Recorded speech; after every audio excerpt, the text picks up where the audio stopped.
Good afternoon. I'm Joe Gibbons, the mayor of the city of Lenoir, and I welcome you to downtown Lenoir today.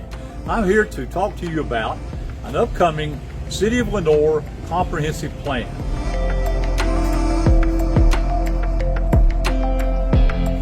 The comprehensive plan is a guide for the city of Lenoir for the next 20 to 25 years and how we move forward as a great city.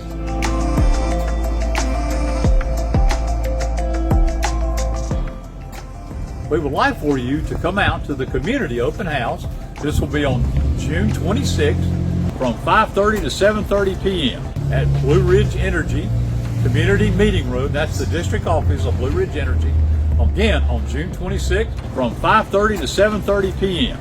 We would really love to have the input of the citizens of Lenoir. The more input we have, the better plan that we can put together for the future of downtown and the city of Lenoir as a whole.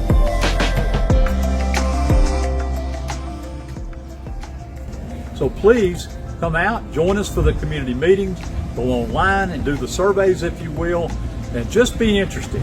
And if you will find a way, we want you to be involved.